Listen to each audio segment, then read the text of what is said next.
안녕하세요. 오늘 우리가 좀 깊이 파고들어 볼 주제가 있는데요. 바로 인성교육입니다. 이게 생각보다 훨씬 복잡하고 또 중요한 이야기거든요. 자, 그래서 오늘은 이런 순서로 한번 이야기를 풀어가 보려고 해요. 왜 우리 사회가 인성교육을 필요로 하는지부터 시작해서 인성교육이 대체 뭔지, 그리고 요즘 많이들 얘기하는 사회성 감성학습은 또 뭔지 알아볼 거고요. 제일 중요한 거, 그래서 효과가 있긴 한 건가? 이것도 짚어보고 마지막엔 학교 밖의 세상 이야기까지, 그리고 아주 중요한 질문 하나를 던지면서 마무리할 겁니다. 좋습니다. 첫 번째 이야기, 도움이 필요한 사회입니다. 대체 왜 지금 우리가 인성교육을 이렇게나 시급하게 이야기하게 된 걸까요? 바로 이 질문이죠. 우리 사회는 왜 더 나은 인성을 요구하게 됐을까요? 이게 그냥 애들이 착했으면 좋겠다 이런 막연한 바람이 아니라는 거예요. 사실은 우리 사회가 마주하고 있는 아주 현실적인 걱정들 때문에 이 목소리가 나오기 시작한 겁니다. 요즘 뉴스만 봐도 그렇잖아요. 학교 폭력 문제, 점점 심해지는 이기주의, 어른을 존중하지 않는 태도, 또 돈이면 다 된다는 생각 같은 것들이요. 사회가 전반적으로 불안해지니까 이대로는 정말 안 되겠다 하는 위기감이 생기는 거죠. 그러다 보니 자연스럽게 학교에서부터 뭔가 해야 하는 거 아니냐 하는 목소리가 커질 수밖에 없는 거고요. 자, 그럼 도대체 우리가 말하는 인성교육이라는 게 뭘까요? 두 번째 주제로 넘어가서 그 정의부터 한번 제대로 짚어보죠. 인성교육을 가장 근본적으로 정의하면 이 세 단계로 볼 수 있어요. 첫째, 좋은 게 뭔지 아는 것. 그리고 둘째, 그걸 진심으로 좋아하고 원하는 것. 마지막으로 그걸 실제로 행하는 것. 그러니까 머리로만 아는 걸 넘어서 마음으로 원하고 결국 행동으로까지 이어져야 진짜 인성교육이라는 거죠. 이 정과정이 다 포함된 개념이에요. 이게 좀 추상적으로 들릴 수 있으니까 좀 더 구체적으로 들어가 볼게요. 조셉슨 연구소라는 곳에서 인성의 6가지 기동이라는 걸 제시했는데요. 바로 신뢰성, 존중, 책임감, 공정성, 배려, 그리고 시민의식. 이 6가지가 대부분의 인성교육 프로그램들이 이것만큼은 꼭 가르치자 하고 목표로 삼는 핵심 가치들이라고 보시면 됩니다. 자, 그런데 여기서 인성교육이랑 되게 비슷해 보이는데 사실은 좀 다른 아주 중요한 개념이 하나 등장합니다. 바로 사회성 감성 학습, 줄여서 SEL이라고 부르는 건데요. 이게 뭔지 한번 보시죠. 이 문장이 모든 걸 말해주죠.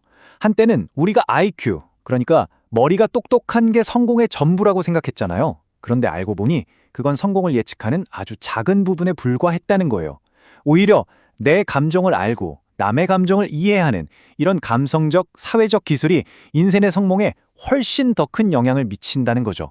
여기서부터 관점이 확 바뀌기 시작한 겁니다. 그래서 이 SEL, 사회성 감성학습은 크게 5가지 핵심 역량을 키우는 데 집중해요.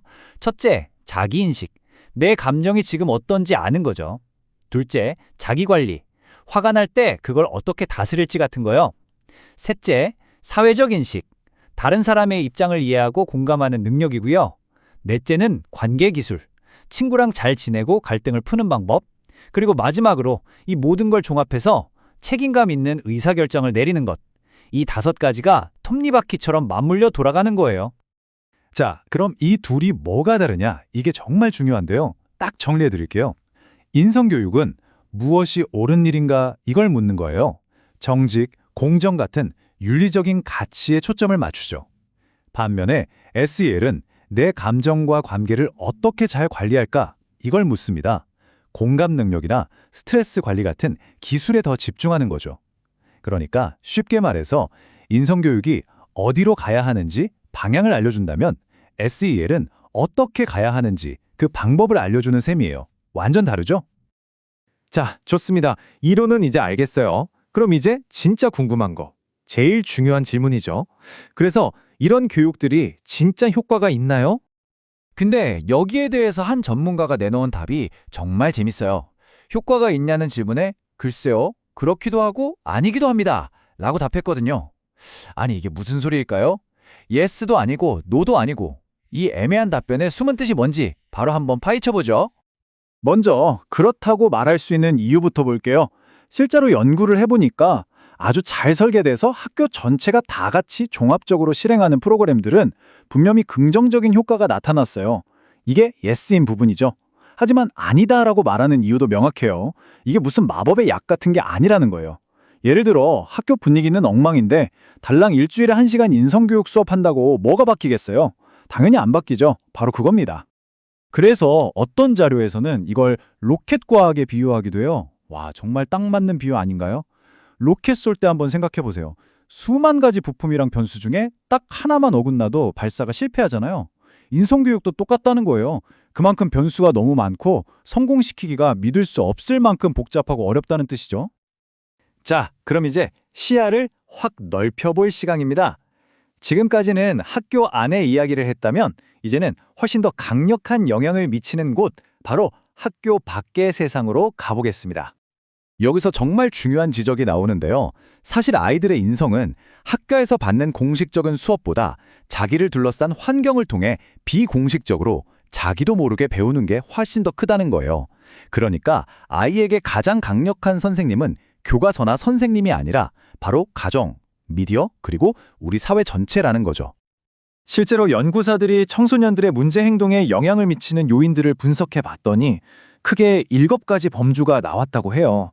근데 중요한 건 뭐냐면 이 요인들 대부분이 학교가 어떻게 직접 손쓸 수 없는 것들이라는 사실입니다. 어떤 것들이 있는지 몇 가지만 좀 더 구체적으로 한번 볼까요? 가장 직접적인 건 뭐니 해도 집, 그리고 친구들이겠죠. 생각해보세요. 집에서 맨날 부모님이 싸우고 아이가 정서적으로 안정감을 못 느끼면 그 아이의 마음에 얼마나 큰 상처가 남겠어요. 학교에서도 마찬가지예요. 친구들한테 따돌림 당하고 혼자가 되는 경험은 아이의 자존감을 완전히 무너뜨릴 수 있는 정말 강력하고 부정적인 경험이죠. 그리고 이 영향력의 원은 점점 더 커져요. 학교 자체의 분위기가 폭력적이거나 아이를 지지해주는 지역사회 시스템이 없다면 좋은 교육도 소용이 없겠죠. 여기에다가 매일 보는 자극적인 미디어, 집안의 경제적인 어려움 같은 아이 혼자서는 어찌할 수 없는 거대한 문제들까지 더해진다고 생각해보세요. 이런 상황에서 학교더러 아이 한 명의 인성을 온전히 책임져라 라고 말하는 건 사실상 불가능한 요구에 가까운 겁니다. 자, 이제 오늘 이야기의 마지막입니다. 이 모든 내용을 관통하는 정말 중요한 질문 하나를 던져보려고 합니다.